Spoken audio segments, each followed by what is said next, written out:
एक बात आपको कहना चाहती हूँ, अगर आप अपने मन को पॉजिटिव रखना चाहते हैं, घर को ठीक रखना चाहते हैं, अपने आसपास का वातावरण अच्छा रखना चाहते हैं, जो आपके पास चीज़ें पड़ी होती है ना, जो आपने साल 2 साल 3 साल से यूज़ नहीं की होती है, चाहे वो कपड़े हो, चाहे वो कोई सामान हो, छोटा बड़ा सामान हो, कई बार हम रख देते हैं कि हमें बाद में काम आएगी, बाद में ज़रूरत पड़ेगी, और वो अगर आपने 1 साल से ज़्यादा हो गया उसको यूज़ नहीं किया है, दैट मीन्स वो आपके कोई काम की नहीं है, वो आपको सिर्फ नेगेटिव एनर्जी के लिए स्पेस क्रिएट करके रखी हुई है।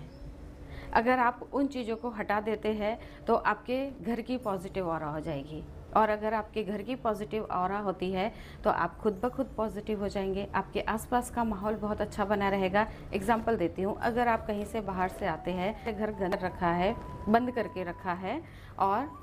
उसमें ना तो झाड़ू लगी है, ना पोछा लगा है, ना डस्टिंग हुई है, कुछ भी नहीं हुआ है, जैसे ही आप एंटर करते हैं घर में तो आपको अलग से स्मेल आती है, बहुत सारे आपको डस्टिंग दिखाई देती है। अब वहाँ पर क्या हुआ, आपके माइंड ने नेगेटिव एनर्जी को ग्रैब कर लिया और आपका मन चिड़चिड़ा हो गया। जैसे ही आप सफाई करने में लग जाते हैं और जब आप अच्छे से सफाई कर लेते हैं 1-2 घंटे लगाकर, अब आपका मन हल्का होता है, शांत होता है। तो यहाँ पर क्या हुआ कि जो डस्टिंग थी, जो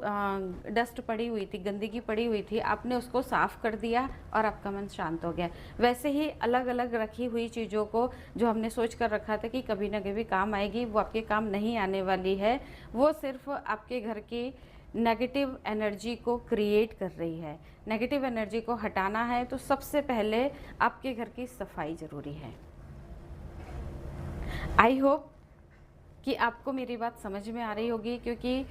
3 साल पहले मुझे भी ये बात समझ में नहीं आती थी। मैं भी बहुत सारे चीज़ों को इकट्ठा करके रखती थी, बहुत सारे पुराने कपड़े होते थे, बहुत सारी छोटी बड़ी चीज़ें होती थी कि चलो बाद में काम कर लेंगे। लेकिन जब से मैंने संदीप सर से सीखा कि आपको चीज़ों को हटाना है, अब जब मैंने हटाया तो मैंने देखा कि वो चीज़ कभी याद नहीं आती जो मैंने हटा दी है, क्योंकि एक्चुअल में उसकी ज़रूरत थी ही नहीं, हम बस स्टोर करके रख रहे थे। तो स्टोर नहीं करना है।